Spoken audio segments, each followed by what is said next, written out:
Ladies and gentlemen, with us on stage in a few moments, the Managing Director, Digital Transform Private Limited. Please welcome Mr. Anurag Sehgal. Our energizing clap.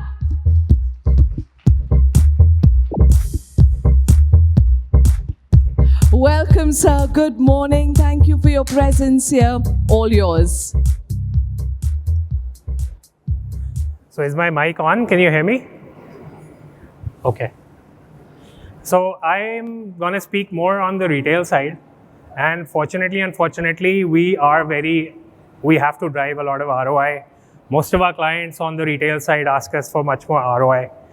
And so you've seen a lot of good results, final solutions that have come up in the previous presenter. My job is to tell you the blueprint. It's a more theoretical presentation, so I hope you enjoy this. So a little bit about us, our company, what we do. We operate on the overlap between a customer, it could be any stakeholder, tech and business. And that's why, because of the business aspect, we have to work on scalable solutions that drive business growth. In terms of the stakeholders that we are operating for on the retail side, we work on the full dice. That is the dealer, the influencer, the consumer, and the employee. So the dealer experience, influencer experience, consumer experience, and employee experience. As a company, we work on the twin tech funnel. There is the consumer funnel, which is the front-end sales and marketing funnel, and the fulfillment funnel. So they both have to evolve together on the digital tech in order for that solution to become feasible. And these are the verticals on which we operate. So we have the end-to-end consumer and influencer funnel. We do a lot of experiential retail. We have the consumer app and the consumer web, consumer tech products and experience centers. And more or less we see now everything is merging. So we see retail is becoming more experience oriented, online experience, home experience, they're all merging together. So there are the 5 Ds that we have to work with. There is the discovery, which is UX research. There is definition, which is the business transformation strategy. There is design, which is the interaction design, the stakeholder journey, the user experience, the graphical UI, the tangible UI, the hardware. There is the development, which is the translation of design into executables, and the deployment, which is also equally important, which is the adoption, deployment in market, maintenance, servicing. So these are some of the many clients that we have worked with in the past. There are many more. And with most of them, we worked on digital transformation. So I'll talk a little about retail tech transformation, what it implies. So it's not technology. A lot of people confuse retail tech as commodities which they can buy and they can place inside a retail store and they'll get results. They will never get results out of implementing tech. It's not AR, VR, touchscreens, AI apps. It's none of that. If you see Uber, they're running with their map tech since day one. Until today, their map tech is the most important tech for them. So it's not about a new consumer-facing gimmick that Uber had to do in order to make Uber valid. They've stayed valid with their basic tech since day one. It's actually digital solutions for human problems. That is what we have to solve for. So first, it's people-centered. You have to solve for their problems. And it has to be via a scalable system. That is what will bring transformation. That will bring replication, scalability. So instead of focusing on the product or brand-centric issues of retail, you have to see the consumer-centric issues. So instead of saying, how do I present my brand or product better? Your language has to be, what does the customer want to see and learn about my product or my brand? And just this little tweak in thinking makes you present yourself differently. So instead of saying, how do I fit maximum products in store? It's about how many products does the customer actually want to see or engage with? Instead of saying, how do I make an attractive facade or window? It's about how do I attract a passerby to enter my store? What discount should I offer? So when and why does a customer want a financial incentive? It doesn't have to be upfront, right? And how do I engage a customer better? Instead you say, how does the customer want to be engaging with me? So this is the flip. Now, instead of seeing technology, retail tech as a commodity, you have to see it as a medium. It's a medium like clay or like wood. You have to first imagine the solution and then craft your solutions to satisfy those problems. So instead of eating from ready-made pots, you actually craft the utensils, because the problem solving you're doing is eating food.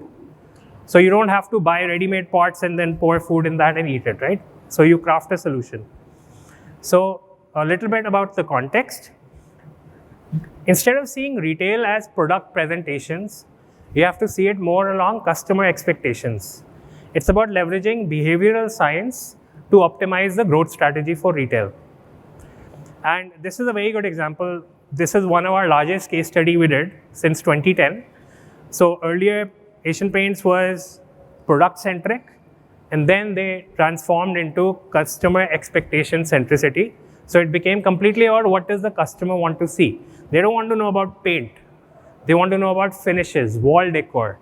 So just this small change in language from paint to wall decor completely transformed the company, even the thinking of the people internally within the company. So retail you have to see on the modern retail, not the legacy retail. Modern retail you have to see on two pyramids. Retail is no longer about what happens in store. It's pre-retail, retail, and post-retail. And retail on itself is in-store, online, and at home. So we have to cover this whole spectrum when we're now talking about modern retail, because now we have technology which allows us that seamlessness and continuity. So we have to solve for this whole spectrum now. So omni-channel, a lot of people heard a lot about omni-channel, but mostly what we get to see is multi-channel. We have brands which are doing e-commerce and then they're doing in-store. But omni-channel, the definition of omni-channel is when you solve for the experience of a consumer across the various channels, but you optimize the solutions across channels and you bring continuity in those solutions. So if I'm doing a solution for my in-store, can that solution coexist online and at home? If it can, then you leverage that, and then you start making your omni-channel where the continuity of the consumer happens. So if you see a store journey is like a miniature retail journey. You have all the attract, inspire, engage, inform, consult, everything which is happening across the full retail journey online or at home or outdoor. You have a miniature version of that which is running in store. And it's continuous. So you have, whenever a customer is departing the online journey and entering a store, that journey within the store continues, and vice versa. When he leaves the store, there's a continuity of journey online. And there's a new set of stakeholders that are being solved for now in retail. There are a lot of influencer-centric brands who are not D2C, direct to consumer. There are a lot of influencers at play, especially the building material industry. They're fully influencer-centric. So now retail is solving for the shop owner, the counter sales executive. He's now a very key stakeholder in the equation. We have the influencers who are driving the sales at the end consumer and the end consumer. So now retail is solving for all these stakeholders. So one example is, for example, Broadway. It's a supermarket, a department store which has come up recently, where they're bringing in D2C brands. They're talking about engaging influencers, consumers, content creators. So there's a lot of more stakeholders who are being pulled into the retail cycle. And for example, One Pidilite, they've come up with a new store that we did for them. And it's not actually targeting the homeowner. They're targeting AIDs, the architects and the interior designers, just as much as they're targeting the homeowner. So now you're leveraging the retail experience across multiple stakeholders to improve the ROI.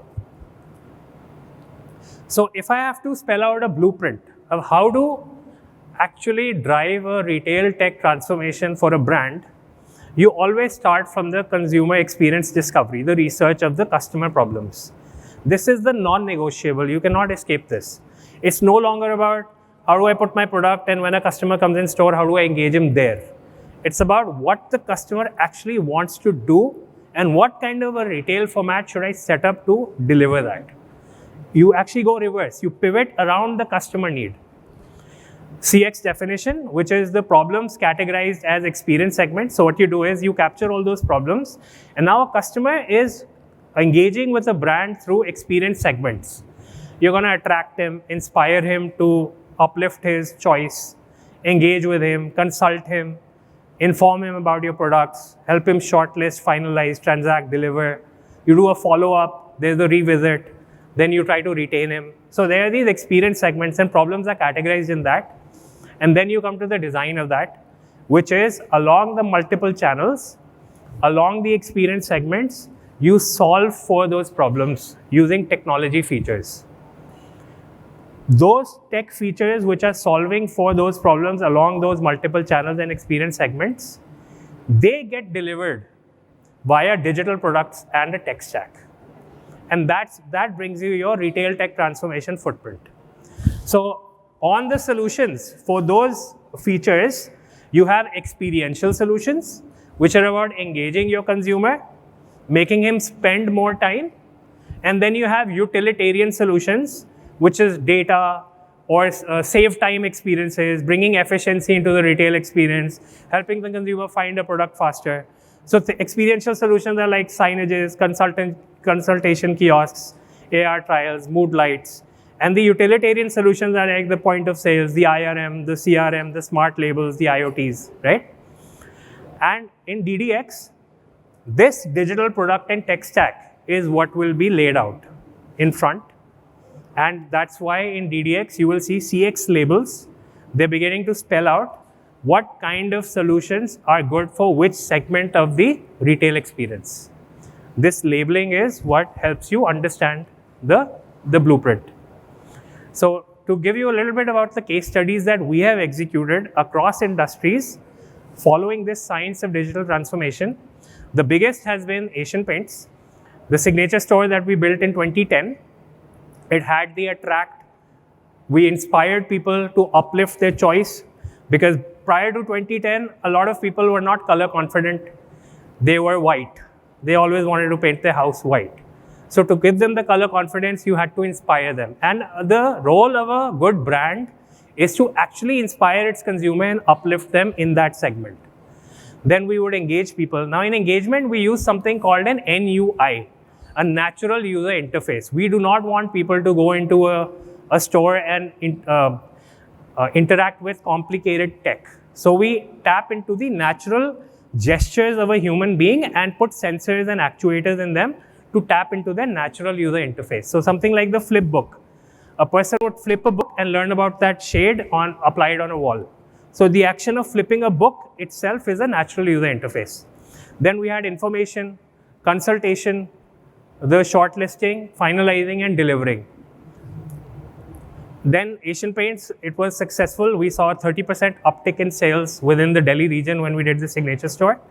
And since then, we've rolled out about 800 tier 1 outlets, scaled down version of the digital experience, 2,000 tier 3 outlets, which is a further scaled down version of the signature experience. But the signature experience was established in the signature outlet. Pidilite is another example we recently did. It has the attract, orient, engage, inform, the consult, shortlist, finalize, deliver, and the retain. I'll just share a video of this.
We've also, on the utilitarian side, we worked on something called an IRM. It's an influencer relationship management platform. So this is the gap we saw in the industry.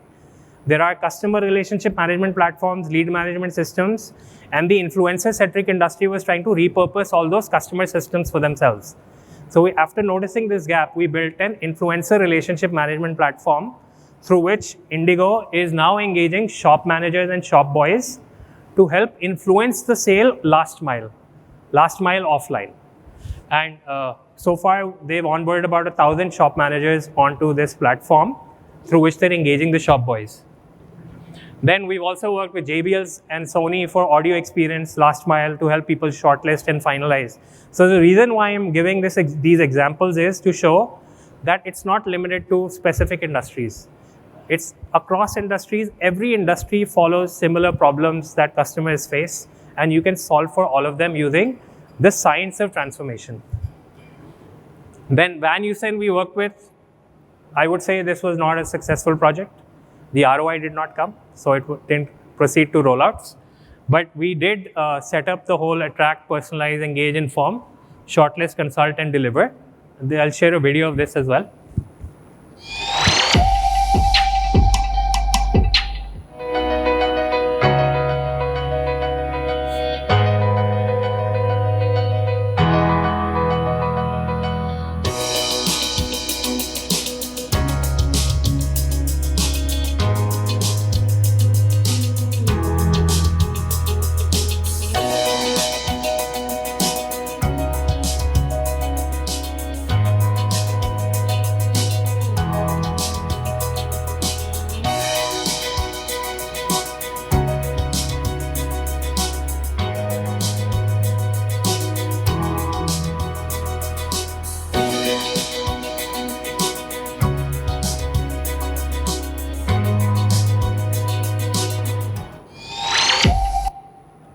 So the reason why this project did not roll out, scale up was the business backend was not there. We did the front end. The business backend to feed content of 50,000 SKUs into this system was not there. So that's where we understood that if we do not work on the fulfillment funnel and the consumer funnel, if they don't simultaneously develop, then the consumer funnel will never sustain.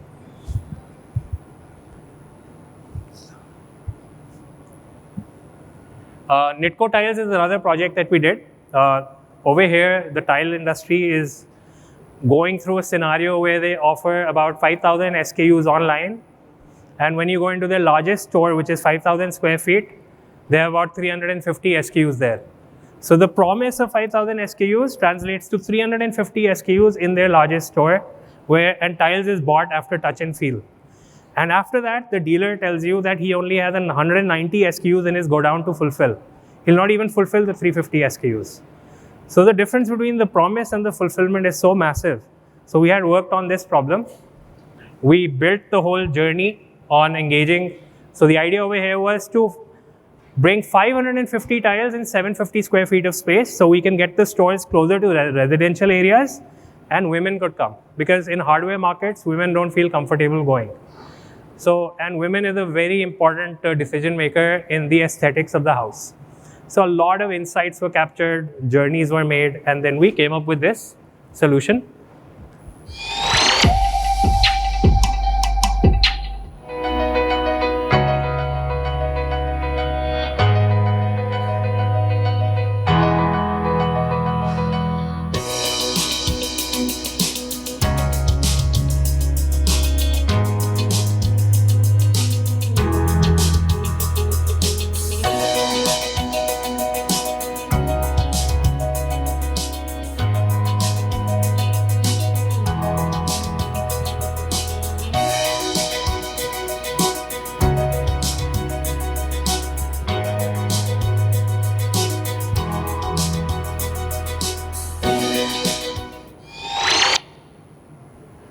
We've also done for the food industry. For Elixir in Italy, we did a plan for a food type which improves health of body.